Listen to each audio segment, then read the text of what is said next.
शांताकारं भुजंगशयनं पद्मनाभं सुरेशं विश्वाधारं गगनसदृशं मेघवर्णं शुभांगं लक्ष्मीकान्तं कमलनयनं योगिभिध्यानगम्यं वंदे विष्णुभवभयहरं सर्वलोकैकनाथं। मंगलम भगवान विष्णु मंगलम गरुड़ध्वज मंगलम पुंडरीकाक्ष मंगलाय तनोहरि। ओम नमो भगवते वासुदेवाय। आज का दिन आप सभी के लिए मंगलमय हो। आइए सुनते हैं आषाढ़ मास कथा का 8वां अध्याय। श्री सुखदेव जी कहते हैं, परीक्षित, खटवांग के पुत्र दीर्घबाहु और दीर्घबाहु के परम यशस्वी पुत्र रघु हुए। रघु के अज और अज के पुत्र महाराज दशरथ हुए।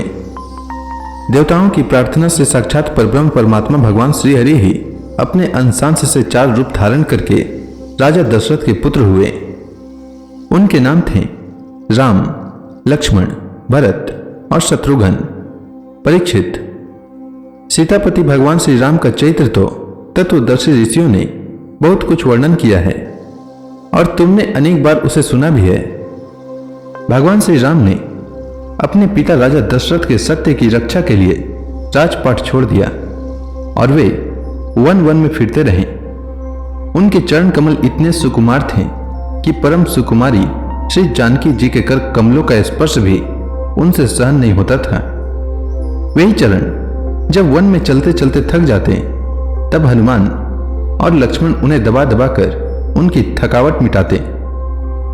शूर्पणखा को नाक कान काटकर विरूप कर देने के कारण उन्हें अपनी प्रियतमा श्री जानकी जी का वियोग भी सहना पड़ा।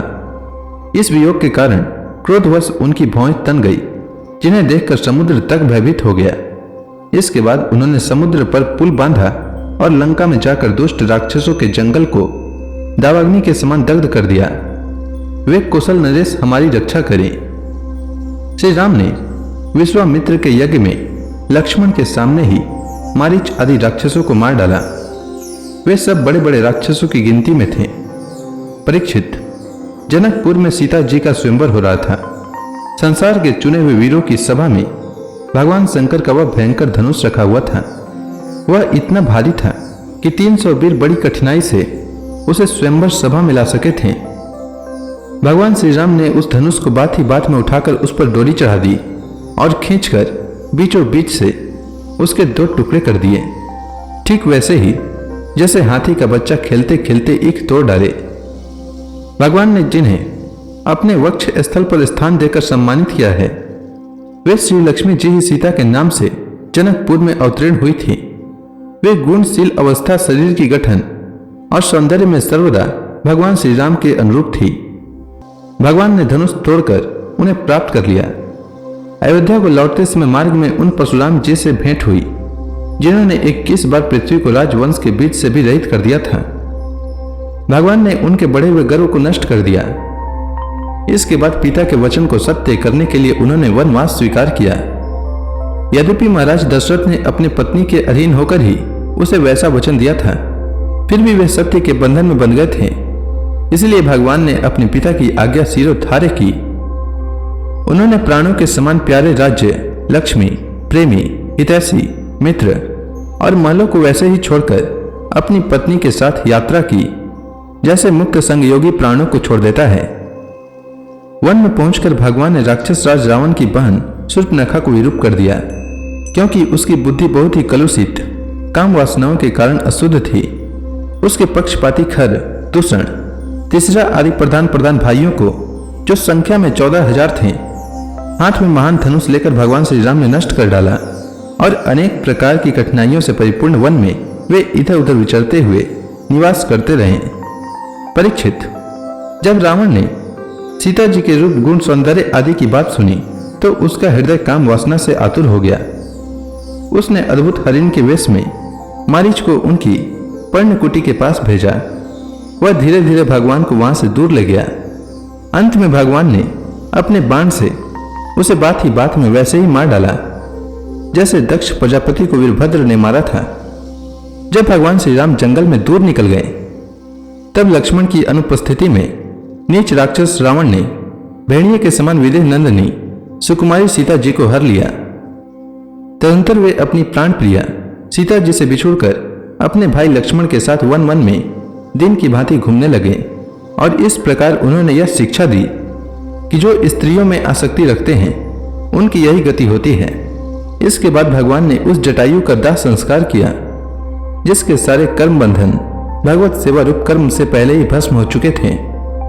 फिर भगवान ने कबंध का संहार किया और इसके अनंतर सुग्रीव आदि वानरों से मित्रता करके वाली का वध किया। तदंतर वानरों के द्वारा अपनी प्राण प्रिया का पता लगवाया। ब्रह्मा और शंकर जिनके चरणों की वंदना करते हैं वे भगवान श्री राम मनुष्य की सी लीला करते हुए बंदरों की सेना के साथ समुद्र तट पर पहुंचे। वहां उपवास और प्रार्थना से जब समुद्र पर कोई प्रभाव न पड़ा तब भगवान ने क्रोध की लीला करते हुए अपनी उग्र एवं टेढ़ी नजर समुद्र पर डाली। उसी समय समुद्र के बड़े बड़े मगर और मत्स्य खलबला उठे। डर जाने के कारण समुद्र की सारी गर्जना शांत हो गई।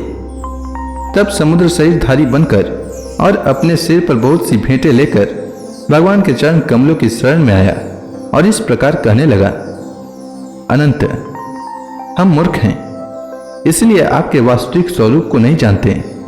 जाने भी कैसे? आप समस्त जगत के एकमात्र स्वामी, आदि कारण एवं जगत के समस्त परिवर्तनों में एक रस रहने वाले हैं। आप समस्त गुणों के स्वामी हैं।